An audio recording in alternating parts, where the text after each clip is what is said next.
గచ్చిబౌలిలోని Telangana institute of medical sciences and research TIMS ఆసుపత్రి corona మహమ్మారి సమయంలో రోగులతో కిటకిటలాడింది. దాదాపు 15 కోట్లు వెచ్చించి నెల రోజుల వ్యవధిలో సిద్ధం చేసిన ఈ హాస్పిటల్ని 2020 ఏప్రిల్ 20న ఆరంభించారు.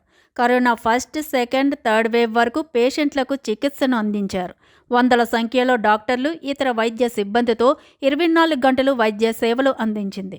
అలా వందల మంది ప్రాణాలు కాపాడిన టిమ్స్ ఆసుపత్రి ఏడాదిగా కేవలం అవుట్ పేషెంట్ సేవలకే పరిమితమైంది. 2 వైద్యులు, 3 నర్సులతో నామమాత్రంగా సేవలు అందిస్తున్నారు. ఇలా కోట్లు వెచ్చించి నిర్మించిన టిమ్స్ అలంకారప్రాయంగా మారింది.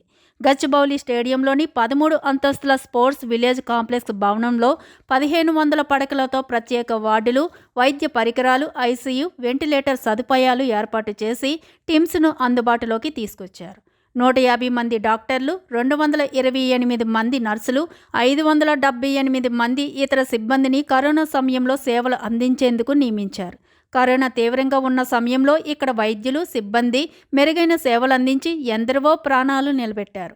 కరోనా తగ్గాక మల్టీ స్పెషాలిటీ ఆసుపత్రిగా, పీజీ వైద్య విద్యా కేంద్రంగా మారుస్తామని అప్పట్లో ప్రభుత్వం ప్రకటించింది. అనంతర కాలంలో టిమ్స్ను మల్టీ స్పెషాలిటీ హాస్పిటల్గా తీర్చిదిద్దే అంశాన్ని పక్కన పెట్టేశారు. ఫలితంగా టిమ్స్ ఇప్పుడు ప్రైమరీ హెల్త్ సెంటర్గా తయారైంది. హాస్పిటల్ సేవలను క్రమంగా నిలిపివేస్తూ వచ్చారు.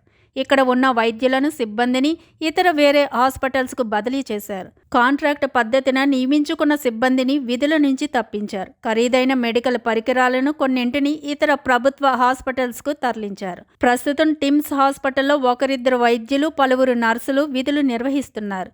ఓపీ సేవలు మాత్రమే అందిస్తున్నారు. ప్రస్తుతం హాస్పిటల్లో ఓపీ సేవలు అందిస్తూ ఉచితంగా మందులు పంపిణీ చేస్తున్నామని టిమ్స్ సూపరింటెండెంట్ ఇషాన్ అహ్మద్ వెల్లడించారు. టిమ్స్ను మల్టీ స్పెషాలిటీ హాస్పిటల్గా తీర్చిదిద్దే అంశం ఉన్నతాధికారుల పరిశీలన ఉందన్నారు. ఆ దిశగా ప్రయత్నాలు జరుగుతున్నాయని చెప్పారు. అయితే ఎంతో ప్రతిష్టాత్మకంగా నిర్మించిన ఈ హాస్పిటల్లో మెరుగైన సౌకర్యాలు కల్పిస్తే గాంధీ, ఉస్మానియా హాస్పిటల్పై భారం తగ్గుతుందని పలువురు అభిప్రాయపడుతున్నారు. కొత్త ప్రభుత్వం ఆ దిశగా చర్యలు చేపట్టాలని కోరుతున్నారు.